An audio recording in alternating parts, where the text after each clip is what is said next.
Shalom, puji Tuhan Bapak Ibu Saudara yang dikasihi Tuhan. Kita berjumpa dalam Victorious Devotion hari ini. Saya percaya bahwa kita punya kegairahan untuk datang menghampiri tahta kasih karunia Tuhan. Terlebih lagi kita mau dengar suaranya hari ini. Saya percaya bahwa firman Tuhan adalah fondasi dari seluruh kehidupan kita. Sebelum kita membaca dan merenungkan firman ini, mari kita bersatu dalam doa. Kita berdoa. Bapak yang baik, kami bersyukur pada hari ini.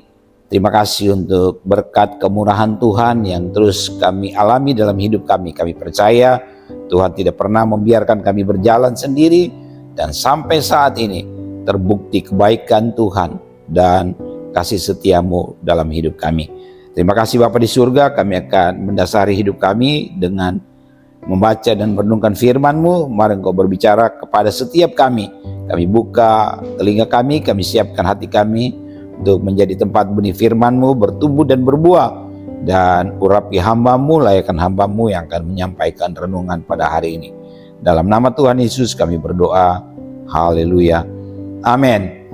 Bapak Ibu Saudara dikasihi Tuhan, hari ini saya akan mengajak kita membaca satu ayat firman Tuhan dari kitab Mika, pasalnya yang ke-6, ayatnya yang ke-8. Kitab Mika, pasalnya yang ke-6, ayat yang ke-8, demikian firman Tuhan. Hai manusia, telah diberitahukan kepadamu apa yang baik dan apakah yang dituntut Tuhan daripadamu, selain berlaku adil, mencintai kesetiaan, dan hidup dengan rendah hati di hadapan Allahmu.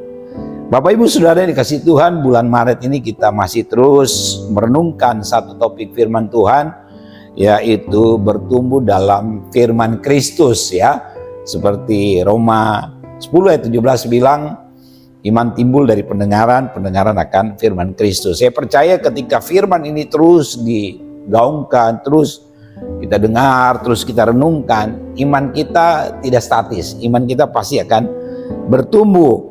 Nah, khusus untuk hari ini saudara dikasih Tuhan, yang berkaitan dengan bertumbuh dalam firman Kristus, ya karakter kita sebagai orang percaya, karakter kita sebagai murid Kristus itu juga semakin hari semakin kelihatan hal yang positif, hal yang baik dari hidup kita dibanding ketika kita belum percaya Tuhan atau ketika kita baru mulai percaya kepada Kristus ya. Jadi hari ini judul renungannya adalah berlaku adil ya, berlaku adil Bapak Ibu Saudara dikasih Tuhan. Nah, di sini firman Tuhan berkata, hai manusia ya, hai orang percaya, hai Bernard ya, diberitahukan kepadamu apa yang baik. Kita sudah mendengar banyak hal tentang apa yang baik, dan apa yang baik itu kita dengar, kita terima, kita renungkan, sudah dikasih Tuhan. Itu banyak sekali, firman itu kan banyak ya, sudah dikasih Tuhan. Dan semua itu adalah baik buat setiap kita. Dan apakah yang dituntut Tuhan daripadamu? Apa yang Tuhan tuntut dari hidup kita, saudara? Mungkin kita berpikir Tuhan menuntut kita untuk memberi persembahan, Tuhan menuntut kita untuk berkurban, saudara dikasih Tuhan. Bukan itu yang Tuhan tuntut. Nah, di sini ada 3 hal yang Tuhan tuntut, sudah dikasih Tuhan dari kita. Ya, saya ulang lagi dikatakan, dan apakah yang dituntut Tuhan daripadamu selain berlaku adil? Yang kedua, mencintai kesetiaan dan hidup dengan rendah hati di hadapan Allahmu. Itu yang ketiga. Tapi khusus untuk hari ini saudara kasih Tuhan, saya mengajak kita untuk belajar bersama bagaimana Tuhan menghendaki kita untuk berlaku adil ya. Berlaku adil. Nah, adil dalam bahasa Ibrani adalah mispat. Mispat, yaitu menjalankan keadilan dengan kasih setia dan kebenaran Tuhan. Jadi keadilan kita atau berlaku adil, standar kita untuk berlaku adil itu standarnya Tuhan, bukan standarnya manusia, saudara dikasih Tuhan. Ya, jadi mari setiap kita belajar untuk berlaku adil ya dari Tuhan sendiri. Bagaimana Tuhan sendiri menunjukkan, membuktikan bagaimana dalam kehidupan kita dia sungguh-sungguh bertindak dan berlaku adil. Jadi saudara dikasih Tuhan, standar keadilan yang harus kita praktekkan, yang harus kita lakukan adalah standarnya Tuhan, bukan standarnya manusia. Karena manusia itu sudah dikasih tahu ya, jujur banyak manusia yang bisa saja mengklaim bahwa dia adil, tapi sebenarnya ya bukan itu keadilan yang Tuhan kehendaki. Yang pertama yang saya ajak untuk kita renungkan pada hari ini, sudah dikasih Tuhan, standar keadilan Tuhan itu ya seperti ini, bahwa Tuhan memandang semua orang sama. Semua manusia, kan kita semua sama-sama ciptaan Tuhan. Kita tidak pernah dibeda-bedakan oleh Tuhan. Jadi di mata Tuhan, semua manusia itu sama. Tuhan tidak pernah mendiskriminasi manusia. Tidak ada perbedaan manusia di mata Tuhan, ya sudah dikasih Tuhan. Walaupun nanti kita akan lebih jauh lagi melihat bahwa ya memang ada orang benar, ada orang fasik, ya Tuhan juga punya keadilan buat orang benar, Tuhan punya keadilan buat orang fasik, begitu orang yang berbuat jahat, sudah dikasih Tuhan. Jadi tapi poinnya adalah bahwa Tuhan tidak pernah membeda-bedakan manusia. Keselamatan yang Tuhan tawarkan itu kepada semua manusia, ya. Bukan hanya kepada orang kaya, atau bukan hanya kepada orang-orang penting, atau yang punya jabatan, kedudukan tinggi, sudah dikasih Tuhan. Semua manusia itu menjadi sasaran target Tuhan untuk diselamatkan. Jadi Tuhan tidak pernah membeda-bedakan, ya. Itu mau orang Asia, mau orang Eropa, mau orang Afrika, mau orang manapun, sudah dikasih Tuhan. Jadi di mata Tuhan itu semua manusia sama. Ya kita pun harus berperilaku seperti itu. Jadi kita pun harus bersikap seperti itu kepada sesama kita. Kita jangan membeda-bedakan siapapun. Tidak membeda-bedakan warna kulit, tidak membeda-bedakan ras, tidak membeda-bedakan latar belakang, tidak membeda-bedakan kedudukan, jabatan, atau siapapun. Seharusnya kita juga memperlakukan seperti itu sesama kita. Semua sama. Kita harus mengasihi sesama kita, sama kita harus kasih, sudah dikasih Tuhan, ya. Itu standar keadilan Tuhan yang harus kita praktikkan. Yang kedua, sudah dikasih Tuhan, keadilan Allah dinyatakan dengan mencintai kebenaran dan membenci kefasikan.